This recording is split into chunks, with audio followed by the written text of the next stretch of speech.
Hey everybody, Misty Williams here with Creative Entrepreneur Radio, and I'm so excited to share with this interview with Thom Singer with you guys. If you don't know, Thom is a professional speaker and podcast host based here in Austin, Texas, who's built a phenomenal reputation in the speaking community for being accessible, approachable, and so supportive of others who are building their speaking business or transitioning things in their business. He's just been a great resource for all of us. This is who Thom is really at his core. He doesn't take anything he's experienced as an entrepreneur building his business for granted. He's a pay it forward kind of guy. And in this episode, he's going to take us behind the scenes and share a few really important lessons he's learned as he's grown his business over the last 6 years. He's also going to tell us about his secret weapon, his ninja skill that has done more to help him grow his business than any other marketing strategy. And he's going to tell us about what life is like in his family and his household.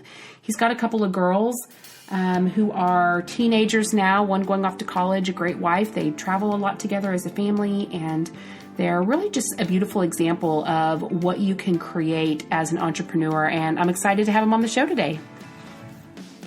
Welcome to Creative Entrepreneur Radio. We're going backstage to explore the lives, lifestyles, and growth strategies mastered by seasoned entrepreneurs around the world. Entrepreneurs are gladiators. Are you one of us? If you're a first-time listener, welcome. Feel free to add the podcast to your favorite RSS feed or iTunes and check out our show notes at creativeentrepreneur.radio.com. Up now, host and founder of MarketechU.com, Misty Williams. Hey everybody, welcome to another episode of the Creative Entrepreneur Radio Show. I'm your host, Misty Williams, and I'm really excited about our guest today for a lot of different reasons, but the main one is he was my first conversation in Austin with someone who's in the speaking industry who really opened up this amazing town to me and shared his Rolodex and his connections and made me feel so welcome. And come to find out, this is kind of what he does and part of the secret sauce in his own business for speaking. So I'm excited to introduce Thom Singer to you guys. He is a speaker, author, and host of the popular Cool Things Entrepreneurs Do podcast. He has authored 10 books on the power of business relationships, networking, presentation skills, and entrepreneurship, and he regularly speaks to corporate, law firm, and convention audiences. He's often the opening keynote speaker or master of ceremonies for conferences and events and is a go-to favorite amongst meeting planners because he's so great at inspiring high engagement amongst conference attendees.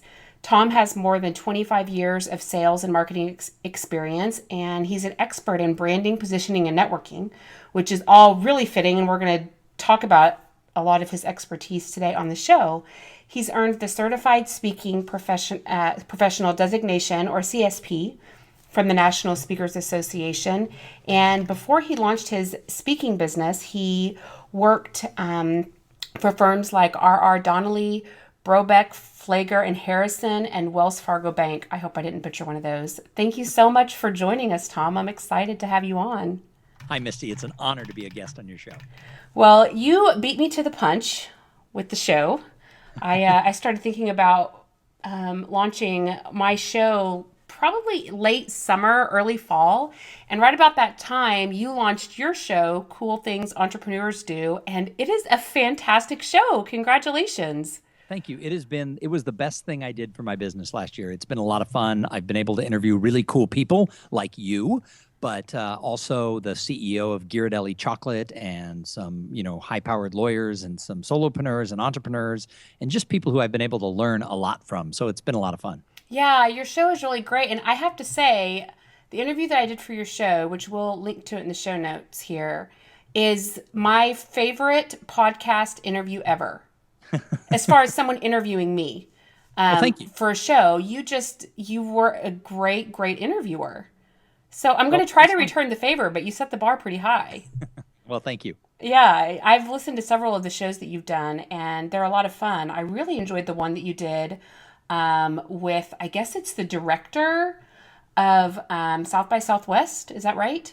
Yes, Hugh Forrest is the sort of head guy at South by Southwest Interactive. Yeah, that was such a fantastic interview. And of course, it's extra fun for me because I'm here in Austin and I've never participated in South by Southwest before. And I'm hoping I can make it work with my schedule this year. But you've had all sorts of great people on your show. So congratulations. Yeah, no, but thank you very much. Yeah. We'll link to a few of them here in the show notes because I want you guys to check out what Thom is doing. He's having some fantastic conversations with other entrepreneurs. So I want to dig in and kind of start the conversation off with what I think is, I don't even want to say secrets. It's like your Jedi ninja weapon. I don't know if you knew you had one of those, but I did not know that I had a Jedi secret weapon. you are a masterful networker. Masterful. So I've been in Austin, as some of you guys know, if you've been on my list for a while, we've been connected for a little while. I've been in Austin like six or 7 months. And I keep getting emails from these fascinating, interesting people that are like, I just had lunch with Thom and he said I should connect with you. And first of all, thank you. I feel so like lucky and fortunate that you're connecting me to people, but you have like this revolving door of amazing, interesting people that come across your path, and it is your Jedi ninja trick. Connecting, leveraging those relationships, and like blowing up your career. And not only that, that's why people bring you in to speak at these conferences, because you're the Jedi master networker and you get everybody in the room practicing your skills. Well, it is. I mean, all opportunities in life come from people. And my mother was very, very social and she was very involved, but she was a stay-at-home mom. She had 4 boys. My brothers were a lot older. And about the time that I went back to school, that my brothers went away to college, my mother decided to go back and get her real estate license. And so I was in like 4th grade, and she figured that, she needed to have a career now. She'd raised 3 of them anyway. And as soon as she got a real estate license, 3 of our neighbors showed up on the doorstep and said, we're ready to move, to downsize. Our kids have moved away. We've been waiting for 6 months for you to pass this, take your classes and pass this test. They didn't list their house when they wanted to. They waited for their friend to get their license. And so she walked in with 3 pieces of business, like the day she got her license. And I always remember thinking, wow, if you treat people nice, right, they'll come back and do stuff for you. So I had a really good teacher in my mother. Yeah, and that kind of, probably planted seeds for you because you started out having a traditional career in a lot of ways. And I'd love for you to talk a little bit about that. But obviously this entrepreneurial thing was in your blood. And, you decided that with kids at home and a family that you were going to launch your own business. But not only that, Thom, just to really show us all what you're made of, you launched your business right after 9/11. Well, it wasn't right after. I mean, I started doing the speaking and the consulting stuff part-time in the early parts of 2000. But it was 2009 when I was the director of marketing for a consulting firm. And we all know what happened in 2008. The markets melted down, and services like consulting and other things were suddenly nice-to-have items, not must-have items. Mm-hmm. And companies pulled back on spending. And the company I work for had to lay off nearly 50% of its workforce. And I was part of it. Right. And all of a sudden, I had written a book and I would speak here and there locally and maybe a couple things beyond locally. I called my wife and I said, my job is gone and I think I'm going to become a full-time professional speaker and master of ceremonies and trainer. And I think she went, what? Right. But I sort of got pushed out of the nest, and that was, April 1st, 2009. And arguably, April was the worst of the whole recession. April 2009 was probably the bottom of the bucket. And there were no jobs. So I didn't really have a lot of choices. And so I launched the business in that. So I really had nowhere to go but up. And one thing that I think is really admirable, not only about obviously what you've done in your career, but a lot of people that I know in this space, I work with a lot of speakers, coaches, consultants, trainers, people that are packaging their knowledge and expertise and building businesses around it. And the last 10 years has not been the ideal time to build our kind of business because it's been so volatile, and you've built a career that's been really resilient and you just keep reinventing yourself. Well, I'm really honest about it too. Some people say, oh, I started this business and look at how successful I am. We hemorrhaged cash for a couple of years and it was hard. We watched savings accounts dwindle. We watched credit card balances go up, but my wife was really supportive and she told me, look, you can have 2 years and X amount of money. When we run out of money and you run up credit cards to this level, there comes a point where you have to go get a job. Right. And it was literally 2 years and about that sum of money when it all turned around. And so I always joke she should have given me 1 year and half as much money. Right. Because as soon as I had no runway, the plane started to fly. Yeah. So tell us about that point in time, where I actually have several of those in my own business trajectory. It keeps happening over and over and over. Like the resilience that we have to have as entrepreneurs is unbelievable. But there was, this point where you feel like you're running out of runway and something has to break. And it's like, finally, after tapping on the stone, it finally breaks open. What was that moment or time in your career like? I don't know if there was an exact moment where I can say on, this date, right. 2011, all of a sudden the skies opened up and fairy dust fell into my ears. I don't think it really was that, but I just kept working and working. And I realized that there's a lot of people who chase a dream and eventually they come to the end of the cliff and they have to walk away from it. And someone called me, someone I know very well, and we were having a phone conversation. And he said to me, what happens if you don't make it? What happens if you can't turn the corner? When do you quit wanting to be a speaker? And my answer was, all I know for sure at this point is 100% of the people who quit don't succeed. Right. And I didn't have to quit because I had started doing this part-time, in 2004, 2005. And I was making a little bit of extra money, like $10,000, $15,000 a year. Not enough to live on, but enough that the family could go to Europe. If I had a full-time job and if I spoke, a bunch of times and made $15,000, that was real money that we could use for something. So my theory was I never had to quit. If I had gone and gotten a full-time job again, I never would have let this go because I liked it too much. So there wasn't a moment where I think, I took flight. But all of a sudden one day, the credit cards stopped getting bigger. The bank account started having some money and the phone started ringing more often. And so it just sort of happened.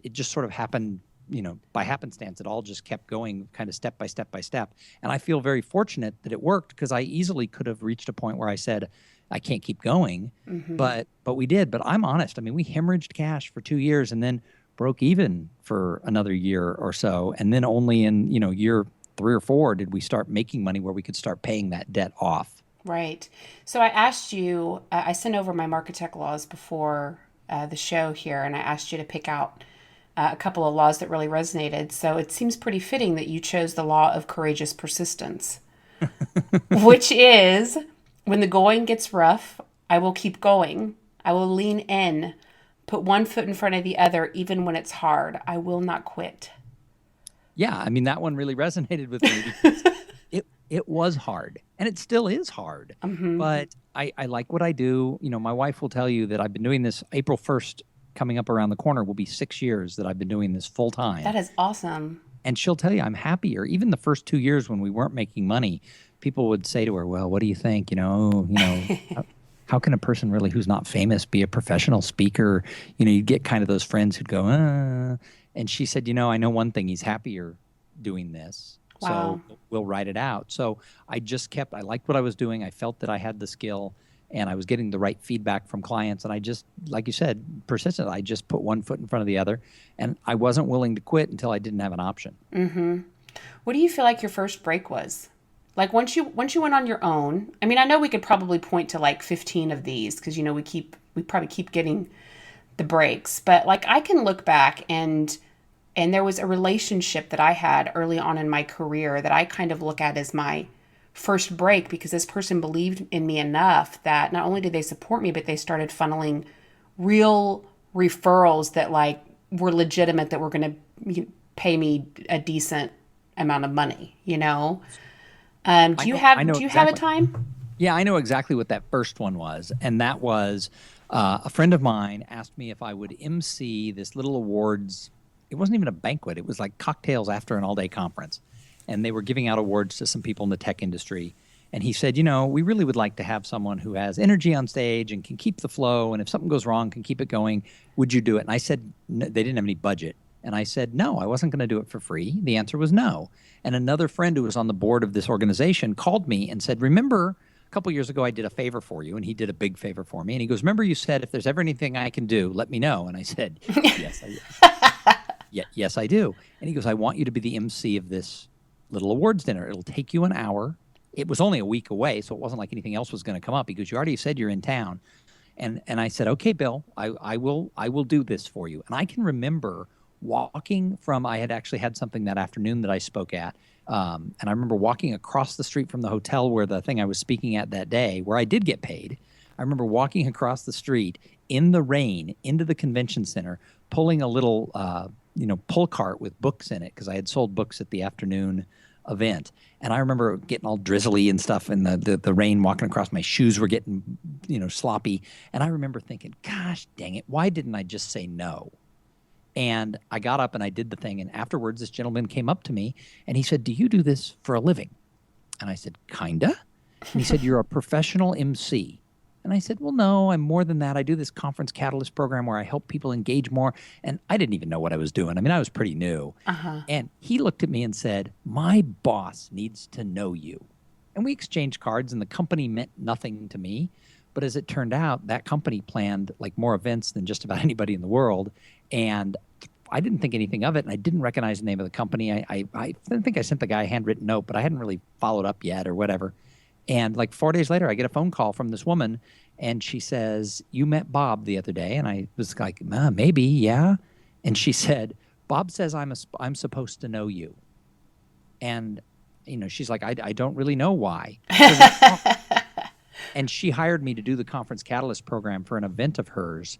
And it went over very well. And they hired me 9 more times the next 3 years. Wow. What a great story. Yeah. And many of the people who were in their audiences brought me into their companies to do training for their sales team or their IT team. And so I can trace back, probably half of my success to that one moment. And I didn't want to be there. Yeah. It's interesting that you would say that because I've been having a lot of conversations lately with my own clients as we're putting together a tool that we use a lot called the Marketect Vault to kind of, take a niche and identify where the opportunities are and start, figuring out what our strategy is going to be. And I have to tell you that with all of the things that I know about, putting together different kinds of marketing strategies and messaging and channels and everything else, the very, very best marketing strategy for growing your business is getting out there and networking and meeting people and letting the universe do its serendipity thing. It's the best strategy. I don't get paid anything to tell people that, but... Well, I agree. And I mean, I've built my whole career based on, serendipitous moments where you connect with the right person. And then I try to do the same thing back to other people. I try to introduce people who are new to town to the people I think, and it's not willy-nilly. I mean, like you said in the introduction, I've introduced you to 4 or 5 people. Those are all people who I think, ooh, there's a really good connection. And here's the reason why you should meet Misty. So I try to do that back because so many people did it for me. Right. And continue to do it for me. Yeah. I love, at this stage of my career especially, I love connecting people. I love that side of it. It's very, very energizing. So talk to me a little bit about Conference Catalyst, networking thing, and then throwing a podcast in the mix where you're talking to entrepreneurs. That to me is like there has to be a reinvention story in there somewhere. Why did you add a podcast to the mix, and how did you pick that angle, and what do you think some of the benefits are that you're getting from doing that now? Sure. Well, I mean, the Conference Catalyst is sort of a hybrid between a keynote speaker and a master of ceremonies. And what it is I have content about why your network really matters. And it doesn't matter what industry. If you're dealing with human beings, there's relationships involved. And every now and then people say, oh, Thom, you don't understand my business. You see, Thom, in my business, people are very sophisticated and they don't care about the relationship. In my business, they just care that we do good work. Mm-hmm. And then you dissect it and you find out that all the deals in their business are being done through relationships because that's the way humans operate. Right. And so, I get up and I either can do the opening keynote, which is a 45-minute to an hour talk where I talk about why this is so important in life. But then I twist it around and I talk about what do we do the next 3 days at this event that makes this the best event you will go to in the next 2 years. And people get really excited about it and they do the things I suggest. Mm-hmm. And then if I do the opening keynote, I stay the next 2 days and I go to the lunches, I go to the dinners, maybe I take the stage again the next morning and do a little recap or a little booster shot. Or I can be the master of ceremonies and I take that keynote and I break it up into little nuggets of 3 to 5 minutes where every time I introduce a speaker or I send people off to lunch or we talk about the happy hour that night doing the housekeeping, I add the little nuggets about connections and why, people really matter. And again, people get excited about it. And I've had, tech companies use me for their users group. And before they hire me, they think, well, he's not really a techie kind of guy. And then afterwards, they're like, why don't you do this for every conference in our business? Right. And I just had a company, I did 2 years as the conference catalyst, once as a speaker, once as the MC. They just called me and said, okay, we've gone a different direction, changed our conference. We're ready to bring you back year 5. So it's I become part of the conference planning, and I don't mind that year 3 I'm not part of it, because I'm proving that maybe year 4, year 5, they want to bring me back. So that's sort of what the main focus, I do other stuff, but that's the main focus. But I'm really interested in this whole world of entrepreneurship and solopreneurship because I live it. I breathe it every single day. Right. And when I was last summer at the National Speakers Association conference, I went to a breakout, and the person was talking about, if you ever feel like you're, kind of on a plateau, one of the best things you can do is interview 50 people, because you can't get to the other side of 50 interviews. And he was saying, write it for your blog or just do it, write it for their newsletter or whatever, for your company newsletter. But he said, you get to the other side, you can't avoid but to be a better person if you interview 50 amazing people. And so I was going to start doing this for my blog, but about the same time, I got a brand new car last year in the spring, and the car had Bluetooth enabled to pick up my phone. So every time I got in the car, instead of listening to the radio, I would pop in a business podcast and send it through the speakers. Where before, I do it once in a while, listen to a podcast, but now it was all easy to listen to in my car. So when I would drive, I would, have a half-hour drive, I'd listen to a podcast. Drive to Dallas, have 3 hours, listen to a couple podcasts. And I was treating it like a university on wheels. But the more I listened, combined with the go interview 50 people and you'll be better, I decided I want to give this a try. And so, October 1st, or actually the last day of September, I launched Cool Things Entrepreneurs Do. And it's really just a chance for me to have interesting conversations with interesting people. And I'm learning so much. And fortunately, the audience who listens and tunes in, 2 days a week, they all seem to like it. And I get a lot of positive feedback. So it's connected to my speaking career. And at the same time, it's separate from my speaking career. Mm-hmm. Do you have a vision for the kinds of opportunities that you're hoping to create for yourself through the podcast in the future? I don't know that I'm that thought out, but, I love the fact that it is a new vehicle that allows me to be exposed to new audiences. And through that, maybe some of those people who listen will say, oh, my association, we have problems with people really networking. They say they want to network, but they don't.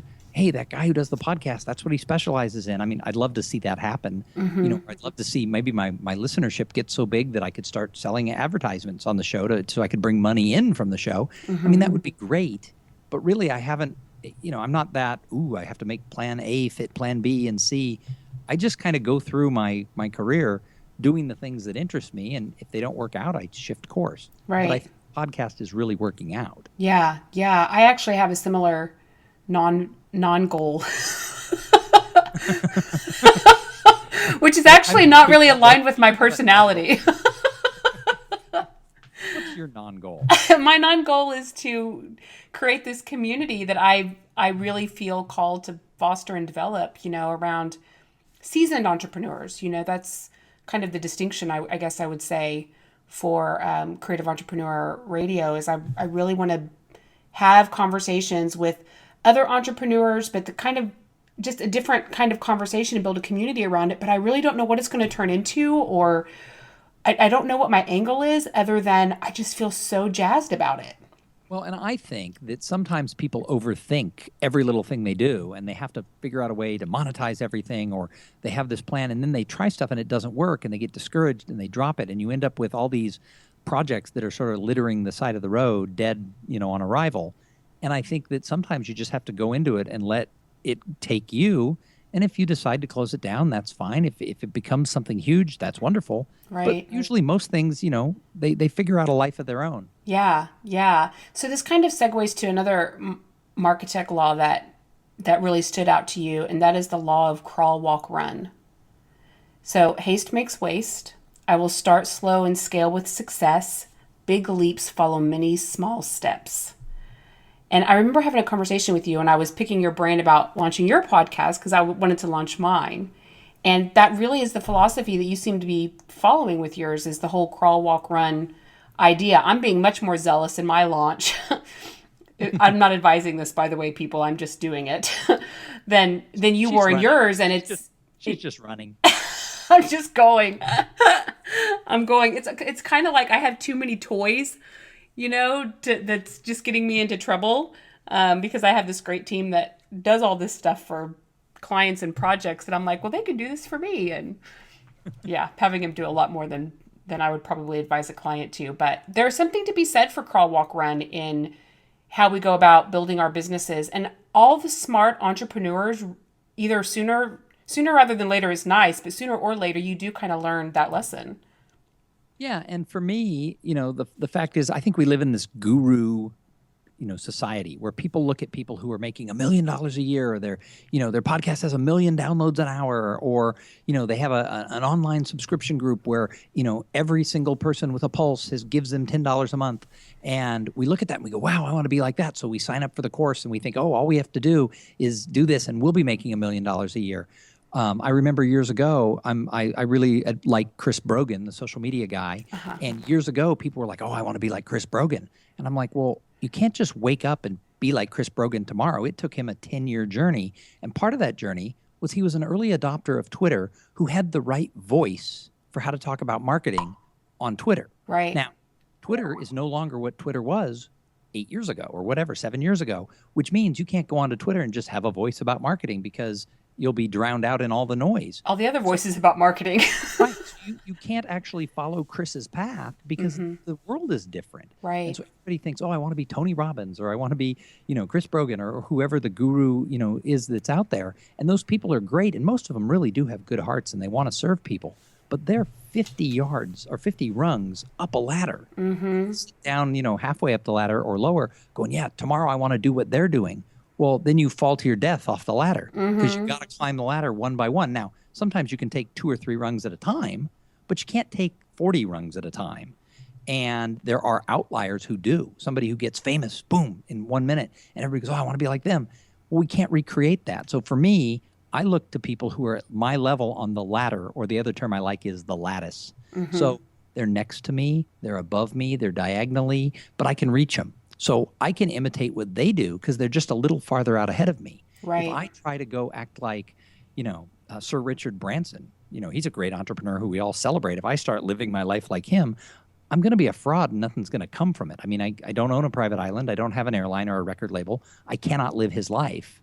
I don't have a staff and a team and all the things. So there's people who go, I want to be like him. I'm going to go emulate him. Well, who's like you? So in the speaker world, my advice always is don't stalk the celebrities. I actually watched a woman one time throw an elbow to knock someone out of the way so she could sit next to someone like Brian Tracy. And it was like, God, why would you do that? He's a wonderful man, but what's he going to do for you? Right. Better when you're at a convention where there's other speakers, go find the person at your level, or maybe one level up, or maybe one level down. Make a real friendship with them. Build a long-term relationship over years. And guess what? If they make it, you're buddies. Of course they're going to help you. The gurus have too many people nipping at their heels. Right. And there is something to be said for that. I can look over, we can use NSA as an example since we have that in common. I went to my first NSA event in 2005 or 6. And I made a lot of friends in those early days, people that I met. And now here we are 8 years later, 9 years later, and it's unbelievable what they've accomplished in their career, who they've become, the trust they have in me, not even because they know my work personally, but because I'm just still around doing. There's something to be said just for not dropping out. Hey, longevity goes a long right way. She's been around, she must be good. Even if they don't know, but just networking and meeting people, and no matter where they are, time will keep marching on, and we all progress and grow. Yeah, and I showed up at the National Speakers Association 6 years ago, and I was a total wannabe. I didn't know anything, but I made friends with some people who were also earlier in their career, some were farther along, but I wasn't stalking the celebrities, and some of those people didn't make it in the business, and I'm still friends with them. They've gone back and gotten work. Some of the people are at my level, some are higher, some are down the ladder, but the fact is that we're able to help each other because we built real friendships. Right. Real relationships, real connections. So this is kind of a little bit of a shift in what we've been talking about, but the last, I don't know, for me in my own life, probably the last 3 or 4 weeks, I've seen some things manifest for me that I've been working hard over the last year in particular to really manifest and make happen. But there was a valley that I went through the last half of 2014 because I shifted so many things in my life. And I've been reflective the last couple of weeks because moving to Austin was a big part of it and making some changes in my business. But I see that some of the muscle that I've developed being an entrepreneur for as long as I have been, and the way that I was able to stay focused on what was really important, even though there were times that what I was feeling didn't match what I believed to be on the other side, I learned a lot of lessons through that. So I want to kind of pose that to you because sometimes business can, put us in positions where we have to learn lessons and face things and go through valleys and, weather storms that we're just not expecting. I'd be kind of curious to know if you had a time when this was really true for you, or when you went through something in your business that really made you stronger and better. What was that time like, and what did it teach you about yourself? Well, I don't know if it was a whole time, but the thing that really comes to mind is, this business of being a speaker, it can be kind of an ego-heavy thing, right? You're up on stage and people are coming up going, oh, that was such a phenomenal speech. And, I talk to a lot of people who go, oh, I don't have an ego. We all have an ego. Mm-hmm. And, sometimes one of the drawbacks to being out in the public eye is you can start to believe your own press. And, I wouldn't say I ever went through a time where I've never been like, ooh, super Uber's like the it guy. I never had it where it was like overwhelming. But, I had a situation where I had a bunch of really major events that went really well. And I was speaking at an event. And one of the things that go well is I spend a lot of time with the audience. I go to the trade show, I talk to people, I have lunch with them. And that's the feedback that people really liked. And I had one client who didn't like it. She felt I was getting too close. I was too chummy. And what I later heard back from somebody else of what her complaint was is I was a vendor and I needed to remember my place. Mm. Now, the reality of it was just the opposite of what my other clients liked about it. Right. And so, when I was kind of running into this situation with this client, I assumed she had to be wrong because this is what people like about me. And so, I was just being who I am. I was just being extra friendly and all this. And I wasn't really listening to the signs. And, I did a fine job for them and this and that. But at the end of the day, it wasn't my finest moment because I didn't realize that was her point of view.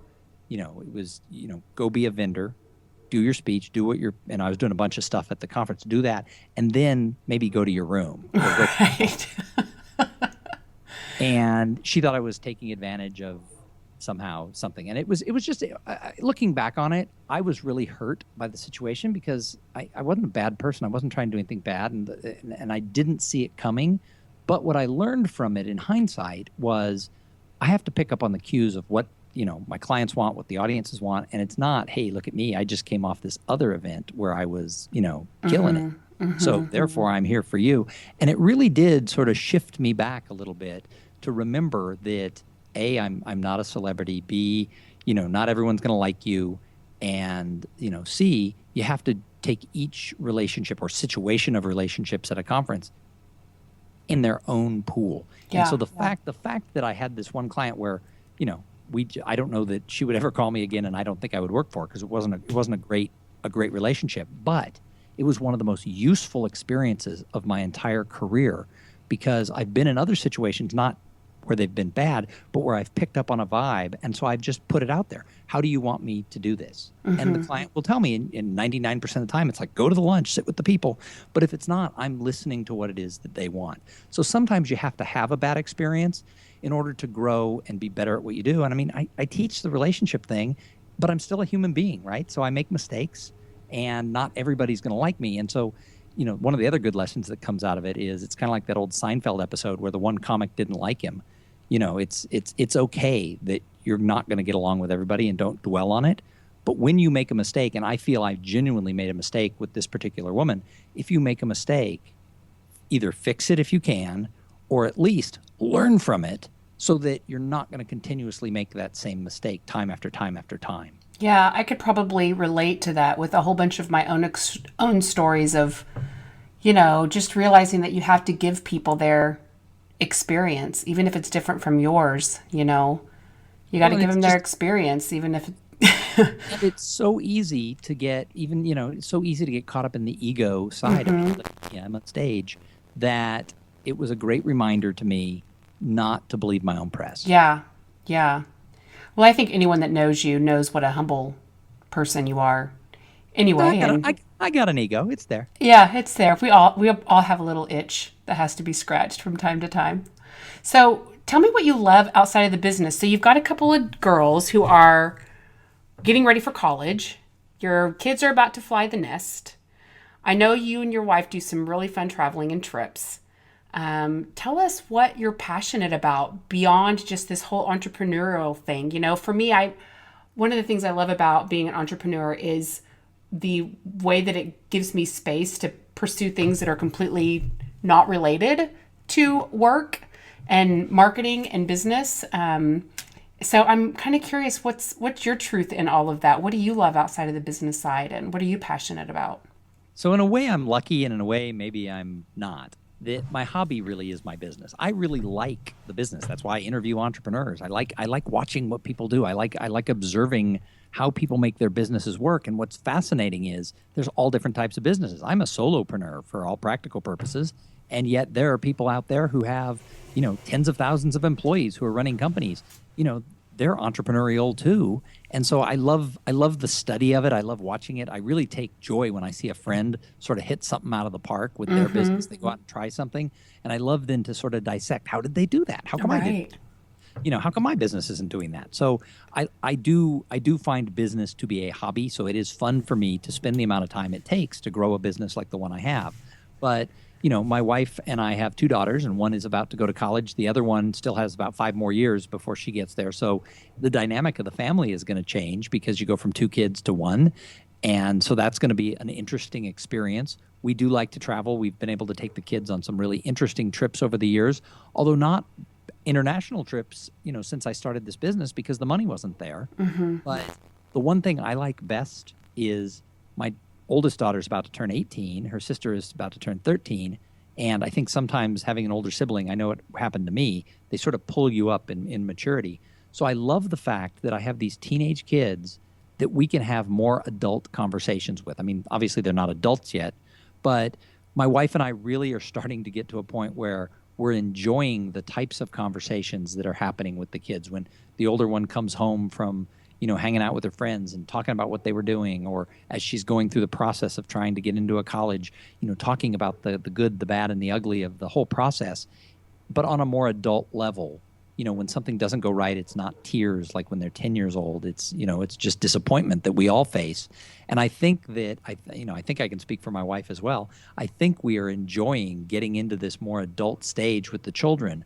We used to spend Christmas Eve by going to a deli or P.F. Chang's or something like that. And this year we made the decision we would take the kids to sort of a high-end steakhouse. Because if you're going to go to a high-end steakhouse, it's going to cost like triple what P.F. Chang's is going to cost. Right. However, if you can spend 2.5 hours and talk about issues of the world and issues of your family and, remembering my dad and my wife's mom and the traditions that we had growing up, within our families. And if you can talk about it in a sense where the kids are taking interest instead of just, you're talking about, grandma or whatever, it becomes a worthwhile experience of the investment. So we told the kids, they like fancier stuff now as they get older. We said, we'll do this. We'll dress up. We'll go. My older daughter is a high school senior. She works at the Gap, and she had to work on Christmas Eve. So she had to drive to the restaurant and go to the valet herself. And that was kind of cool because that was the first time she'd ever pulled up to a fancy restaurant valet and handed off her keys and met us in the restaurant. So I think that we're really starting to enjoy this next phase of parenthood a lot. And I think it would be fun to be able to travel Europe with adult children versus with little children. Yeah, especially on a trip like going to Europe. There's probably so many things that you could savor and appreciate about the experience that the girls will be able to appreciate along with you versus if they're a lot younger. Kate was 3.5 the first time we went to Europe, and we were in Paris, and she got to see the Mona Lisa. But I don't think it really stuck with her at 3.5 the way it would as sort of a young teen. Sure. So one of the fun things about being a speaker, obviously, is you get to travel to some really cool places and give your family some great experiences on the travel front. Do you have like a locale, an exotic destination in mind that you're wanting to book just so that you can maybe take your wife or take one of your kids? Yeah, I mean, I would like to actually speak in all 50 states. And so, I've hit about half of them. But I would love to be able to speak in Hawaii at a big conference where everybody could come with me and I could do, a couple days of work for the client, and then maybe we stay. I think that would be a lot of fun. But we've had the advantage to, see a lot of the country. The National Speakers Association does a really cool thing. They have a teen leadership camp that they hold in conjunction with their national conference during the summer. And it's 25 years old. They've been doing it for a long time. And I think the way it came about was 26 years ago, somebody looked around and said, how come all the teenagers are at the pool? Because the speakers brought their children. Right. How come the teenagers are in the pool and Zig Ziglar is sitting over there having a cup of coffee? Why don't we get another ballroom, put the kids in it, and let these amazing thought leaders speak to the children? And so they started this program, and it's become a formal thing. And my older child went through it. She's now a leader in the program. My younger child will go for her second year. And the conference is always in a major city, but it moves around. So we've been to Florida. We've been to Disneyland in California. We've been to Philadelphia and Washington, D.C. and places like that where we've been able to take the kids to the program. I go to the conference, and then my wife joins us later in the week, and we stay a few more days and do that area as a family. So that's been kind of a real special thing that we've done now for 5 years. Yeah, that's awesome. And didn't your daughter help you actually get your CSP? Yeah, jump through the hoops. She was my project manager because CSP, it stands for Certified Speaking Professional, but somebody told me it stands for Completes Stack of Paperwork. Right. There's a lot that goes in because you have to document 5 to 10 years of your business, that you have spoken a certain amount of times, that you've been paid a certain amount of money. You have to get testimonials from clients. That it's a project that has to be managed. It's not hard, but just a lot of details. You got to go back into your records and pull stuff out. And it's not just push a button if you haven't been tracking it, your whole career. You have to reassemble a lot of stuff. And so I had my teenager, she was 16, I think at the time, come in and be my project manager. And she actually oversaw everything, created a spreadsheet of what needed to be done, and then hounded me on deadlines saying, hey, you got to reach out to your clients. Hey, we need to have this. You don't have the bills printed, to prove what, happened here. So, so she was my project manager. And the cool part was she got to see the evolution of my business because she got to look at the numbers. Mm-hmm. And so at 16 years old, she got to see, wow, you didn't make very much money. You made more money. Hey, wow, we're doing pretty good now. So I think she's old enough to actually understand the economics of the growth of a business over 6 years. That's a really great gift that you've been able to give to your daughters is, them watching you take this big risk and build something that's given you guys a really great quality of life and this really flexible lifestyle and all these cool opportunities. Yeah, I think some days they appreciate it. I do know that for when my junior high, my middle school kiddo was in elementary school, I drove her to school more than 50% of the time. If I was home, I drove her to school every day. Uh-huh. Whereas when I worked in corporate America, I had to leave before they did to get to the office. So, I think that it's given, while sometimes they say, wow, you're gone a lot because it sort of clumps. Right. But when I'm home, I'm home. And, I try to help my wife with the duties around the house, although I'm much messier than my wife would like. Right. I try. But, I get to be involved when I'm home. And they're getting to the age where they're used to the travel. And, most of my trips are 2 nights, maybe 3. So it's, they have stuff going on in their lives. So it's not so bad. When they were little, I never could have traveled like I do now. But I do hope that watching the process of this, and we're honest about them when we're not making the money, we're honest that we got to cut back. We can't buy those boots. We can't do this. Dad's got to make a couple sales before we do it. And I think they'll understand the real world because of that. Yeah. Yeah, there's something about that work ethic, I hope they don't come back and say, yeah, that was horrible. We had an awful childhood. Well, just look at what you learned, Thom, watching your mom, start a business and... Absolutely. My mom started a real estate, practice. She worked for a company, but she started a real estate business, and she worked it for several years. And then she got ill. My dad was older about the time he retired. She got sick, and she passed away when I was 18, and my dad was 70. And, my dad, he had thought about going and getting his real estate license and this and that. And, he was 70. He thought, oh, how much longer could I live? Come on, I'm in my 70s. And then he lived till he was 99 years old. That is such a great story. He had a really interesting life, but he never went back to work because he kept thinking, well, how many more years? Right. How much longer am I really going to be here? I had really good parents who, they basically raised my brothers and I to, have the confidence to go out and create our own lives. And 3 of us are solopreneurs. One of my brothers is one of the top real estate appraisers in the San Francisco Bay Area for residential properties. He has his own business, and his son works with him now. My other brother is a saxophone repairman and is probably the most renowned saxophone repairman in New York City to all of the stars and all the musicians. How fun. And he's a craftsman. He makes things happen. And my other brother then is also very successful, but he works for a big accounting firm. So 3 of us are solopreneurs. And I think part of that was our parents said, look, we'll give you this education, we'll give you this life, but then you have to go figure it out. And we love and support you whatever direction you go. And I hope that's what I'm doing for my kids. Yeah. Modeling something amazing for them. I love that. So if people want to find you, Thom, where can they find you online? Where could they email you, find you on Twitter? What's the best way to get in touch with you? Sure. I mean, the sort of the core of what I do, and I do a lot of different things, but the core is sort of going to be at thomsinger.com, and that's THOMSINGER.com. But I'll tell your listeners a little secret. What? If you spell Thom, T-O-M, and go to thomsinger.com, T-O-M singer, still going to get there. I'll redirect you to THOMSINGER. Very good. Very good. And they can follow me on Twitter. It's Thom, Thom singer. It's also at Cool Podcast is my other Twitter life. Awesome. And I actually, as a small child, I had an imaginary friend because my older brothers were out of the house all the time, right? So when I was like 2 and 3 years old, I had an imaginary friend named Chucky, and my imaginary friend has his own Twitter account now. So you have to do a little homework to find that. Bum. That's awesome.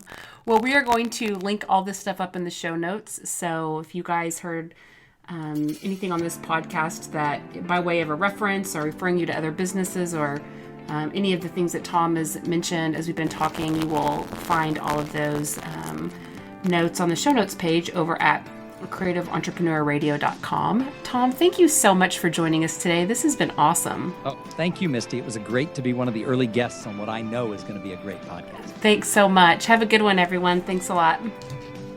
Thanks for listening to Creative Entrepreneur Radio. If you've enjoyed this episode, please leave us a review on iTunes. That helps others find our show.